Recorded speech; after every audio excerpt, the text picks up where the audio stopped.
Welcome back to another episode of the Educational AD. Today we have the FIAAA Insider. We're going to visit with Tammie Talley.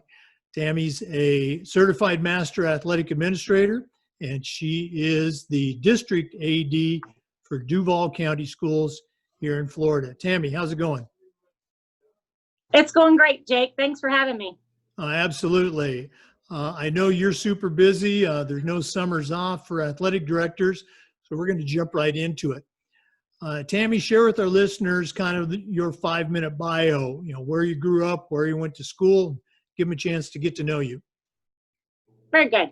So I attended Crescent City High School and played 3 sports. I went on to play some college volleyball, and then I ended up graduating from the University of North Florida right here in Jacksonville. My first teaching job was at Paxson.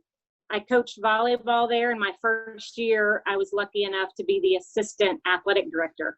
My second year, I was even more lucky, and I was named the athletic director of that school and ended up staying there for about 6 years, coaching volleyball, being the AD, and teaching.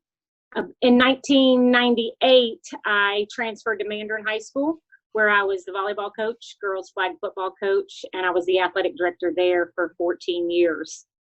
And currently, I am the director of athletics for Duval County Public Schools, and I've been with the district in this position for 8 years. Very cool. Okay. Again, I know you, I know your career, but we always talk about the importance of leadership. Who are some of the leaders that really had an impact on your career, whether it was a high school or a college coach, or maybe bosses that you've had during your career in athletics? So I would probably say when I started high school, my volleyball coach, she was extremely influential in my life. She was very motivational. She was inspiring to me both personally and professionally. And watching her and my high school athletic director, I thought, who wouldn't want to get paid to play all day long, watch sports all day long, be able to be the game day manager of tournaments and award ceremonies and things like that. So I would say early on, it was probably my volleyball coach. I've had a lot of supervisors over the years that have encouraged me to better myself and get more degrees and get more certifications and licenses. And I'm very motivated currently by our superintendent, as she is a former high school athlete and very involved with athletics and making sure that our student athletes are taken care of. So currently, I would say she's probably one of my mentors. Now, I know you've done some really unique things with your athletic directors in Duval County with regards to their professional development and certification, knowing the rule book. Why don't you share with our listeners some of those things that you've done for your athletic director's professional development? So, first of all, I'd like to talk about our coaches certification that we do in Duval County. All of the coaches that are supplemented in our county that receive a supplement, they have to take an online FHSA rules exam or bylaws exam, and then also an NFHS rules exam, so that they are knowledgeable of the rules and regulations. And so I think that's extremely important, that we're not just hiring coaches or people off the street because they're a warm body. We want to make sure that they're knowledgeable about the rules, regulations, guidelines, protocols, procedures, and that they're compliant with FHSA guidelines as well. And we have, in our county, developed a professional development program through getting sponsors that buy into our philosophy about having coaches and athletic directors attend trainings. And so we're able to do that through the sponsors of our local businesses. And so I'm pretty proud of that as well. Yeah, I know that the coach's certification, your rules exam, that always gets a big response out of the athletic directors at our conference. this isn't your first rodeo. You're a veteran AD. Going back to even when you were a high school student athlete and the athletic directors at your school, and when you first started out as a coach and an AD, and now you've got a good number of years of AD experience, how have you seen the job of the high school athletic director change over the years? That's a great question, Jake. And I can probably best answer it by saying times have changed, especially this year, 2020. Protocols and procedures have been updated. Safety guidelines have improved. Parents have changed. But the one thing that's constant is our students. They have not changed. They want to play sports. They want to learn. They want to get better. They want to improve, and they want to have fun. So there's been a lot of changes over the years, but the one thing that makes this job enjoyable is the students and that they haven't changed. Let's talk a little bit about Duval County. I was just on the internet today, and the only thing that is for sure is that nothing is for sure as far as reopening. You have some states that, as of today, they say we're going to delay the start of fall sports. Florida at this point has said, we're sticking to our timeline, and it's only July 1st right now when we're recording this. What's going on in Duval County right now with your schools? What are the plans? And again, we understand that things could change tomorrow. You're exactly right. We are currently, for athletics, we are in what we call phase 2 of our RTA, return to activity. And so phase 1 was participation in outdoor activities with wearing a mask, doing temperature checks, 6-foot distancing, no equipment, no indoor facilities. This past Monday, we moved to phase 2, which increased our number of participants a little bit. It increased our time together, and then we added in some indoor facilities, but with the use of equipment, only individual equipment. So our schools have been very creative in taking the weight plates and putting kids' names on them, and they're only allowed to use those weight plates and doing different things like that. So I've been very proud of our district and how they've embraced our return to activity. And the purpose, obviously is for safety, for heat acclimatization. And in phase 2, we've added the additional cleaning procedures because we're inside. And then we will just continue to monitor what we're doing daily so that we can make updates to phase 3. And our superintendent, she has a very well-developed plan for each level, elementary, middle school, and high school, and it's kind of a hybrid. And it even includes some transportation guidelines with regards to kids getting to and from practices on days when they may be at home doing distance learning. Yeah, that sounds very comprehensive. At McClay, obviously, we're a smaller private school, but we're K through 12, and we have a full slate of summer camps in addition to our sports activities. And so our head of school, our leadership team has done the same thing, just tried to be as comprehensive as possible, focusing on safety, but at the same time, trying to maintain those connections with kids. How have your kids, your coaches, your parents, how have they responded to, I hate to say the new normal, but, what we're doing right now as far as summer activities?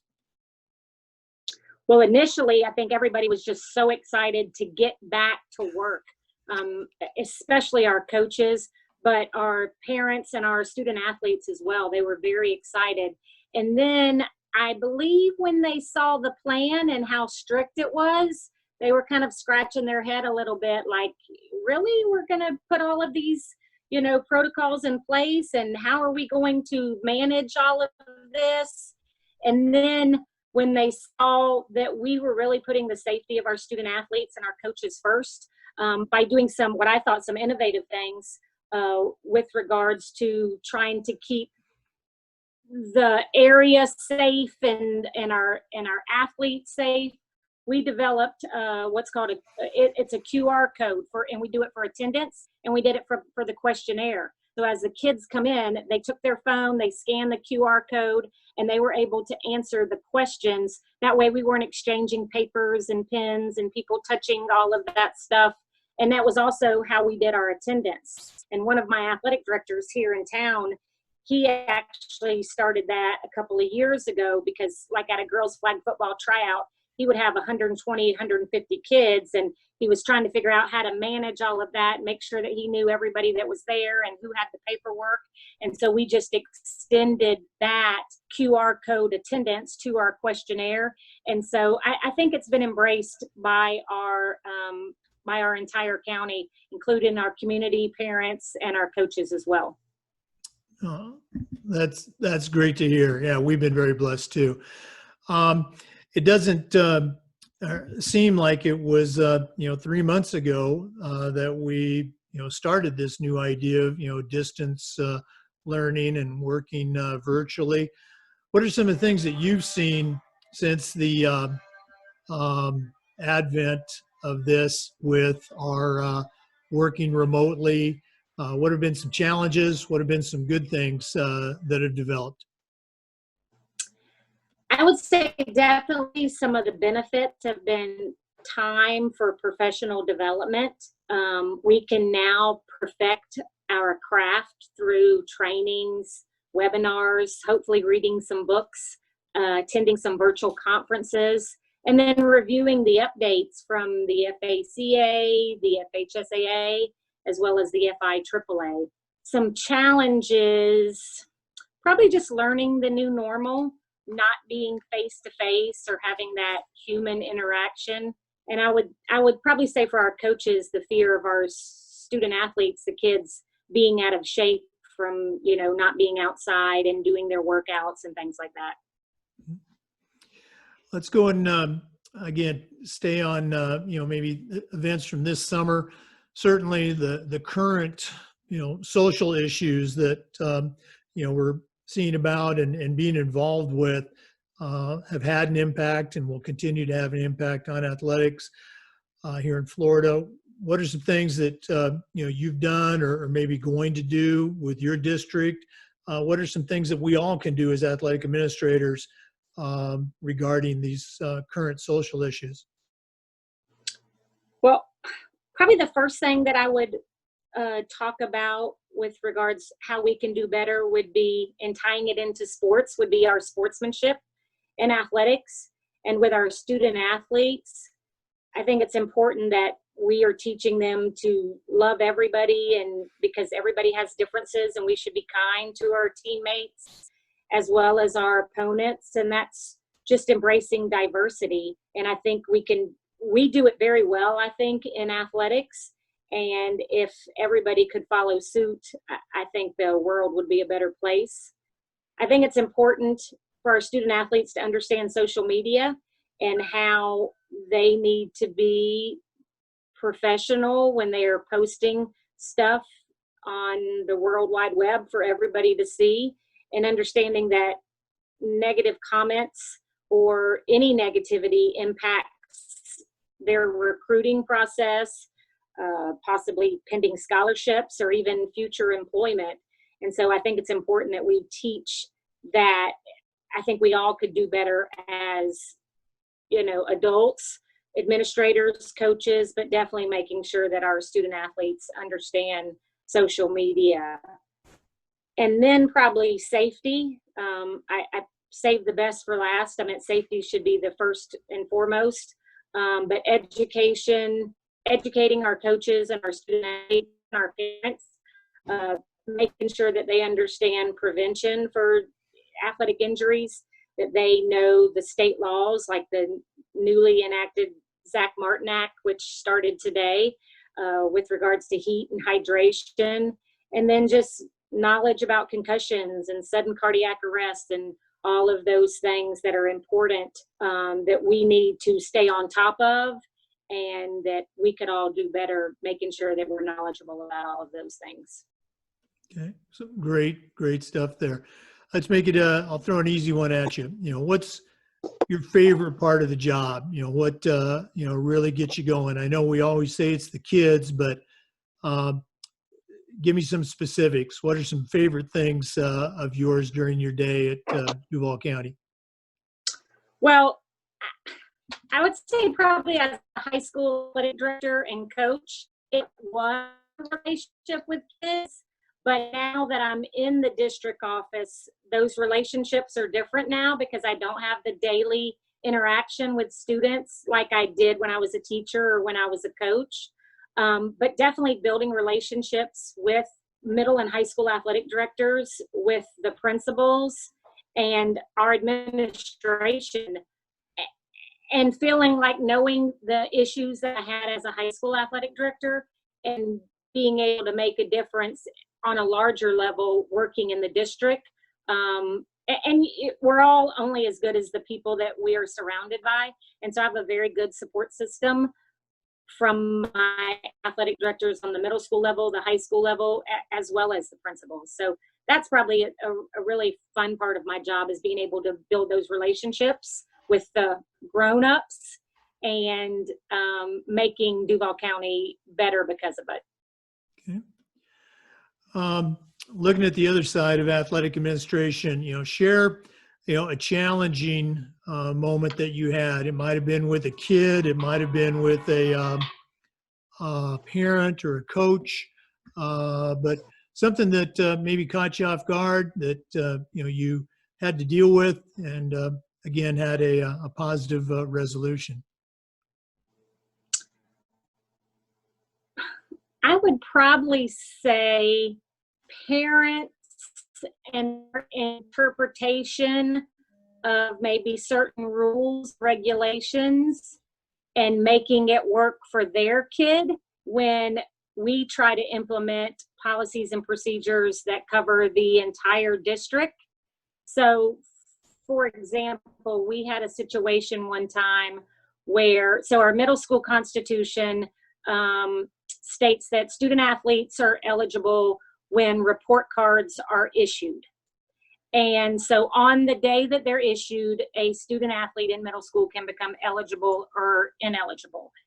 And there was a holdup in our district a couple of years ago with the issue of them, and it was supposed to be, I can't remember, like on a Monday or a Tuesday, and we had, something happened with our system where we couldn't issue them until like that Thursday. But on that Tuesday, we had a football game. And so the parent took it upon themselves to go to the school and say they were transferring and they needed their child's report card because they were going to another district or another state. So they got their report card issued, and then tried to play the semantics game. Even though they weren't issued throughout the whole entire county, he wanted his son to be eligible for football that Tuesday evening so that because he knew he was going to be eligible, but he knew that it was on the day report cards were issued, and we had extended that issue date 2 days because of a technical issue. And so I would say that was a time when, I had to deal with something which made us relook at our policies and procedures and make sure that they are clear when we're writing them and including them in our bylaws and constitution. Did that answer your question? No, I mean, that was fine. And that's a good example of things, unintended consequences. You write a policy, you come up with something that sounds good, and guaranteed a student or a parent or someone will find, that one exception that makes you go back and look at it. But no, that's the job of being an AD. We're coming to the end. Let's go ahead and wrap up. We call it the AD's Toolbox. I'd like you to share 3 things, your top 3 toolbox items that you would share with a brand new athletic director in your district to help them have a positive, rewarding year. What would your top 3 be? I would probably say my definitely number 1 is communication. It's important to communicate with your principal, your coaching staff, your parents, the community, your booster club groups, and you should communicate with them in different forms. I mean, you shouldn't just try to communicate them only by email. You should text them, you should call them, make sure that you're posting things on your website. And in my district, I make sure all of my athletic directors are, they download the GroupMe app, and they know, and their notifications have to be turned on, because that's more of like an emergency where we're wanting to make sure that this is something that, you know, you need to, you know, pay close attention to and respond relatively quickly in case for some situations where an athletic director may not have access to email or may not get it on their phone. So I would definitely say communication is probably the number one. Number two is professional development, for sure. You're never too old to learn. Our student athletes, they deserve the best of us. And if we're not trying to get better on a daily basis by learning, then we're doing our kids a disservice, especially in my county. And I preach that a lot about professional development. And so I think it's important that we get involved in the FACA if we are coaches, in the FIAAA, so that we can be knowledgeable of the rules and new procedures and current laws. So communication, one, professional development, number two, and just knowing the rules in general, I would say, would be number three. Making sure that as the county that you work in, that you know your district school board policies, that you understand gender equity and what Title IX means, that you're compliant with the FHSAA, and that you understand, you know, facility and building codes. If you're in the county office where you're, you know, dealing with scoreboard repairs or new scoreboards or upgrades to your facilities and things like that. So I would probably say communication, one, professional development, number two, and then just knowing all of the rules and staying up on top of them would probably be my top three if I was mentoring a new athletic director. Well, those are all great suggestions. And just from my interactions with the ADs in Duval County, you've done a great job in mentoring them and also encouraging them to follow through on certification. It's great to see them come through the process. Well, that's it for our interview. Tammie, I really appreciate you coming on today. I hope it hasn't been too traumatic for you. It's been a lot of fun. I appreciate it. And thanks for setting this up. I hope that that some of the information that I was able to provide would be helpful to athletic directors, you know, across the state of Florida and across the country. And if anybody, you know, needs anything or wants me to expand on something, feel free to reach out to me. I'm happy to help. Okay. Oh, no, it's been great content. And if you're listening, obviously, you know where to find us, Spotify, iTunes, Google Podcasts. We're also posting the video part of this conference, the video and the audio, on the FIAAA website. And those interviews are going to be ready probably toward the end of July. We'll put up fresh content every Monday. And if you know of an AD that should be on, or maybe you would like to be on, shoot me an email and we'll see what we can do about scheduling you. Thanks again, Tammie, and thanks for listening. This is the FIAAA Insider on the Educational AD.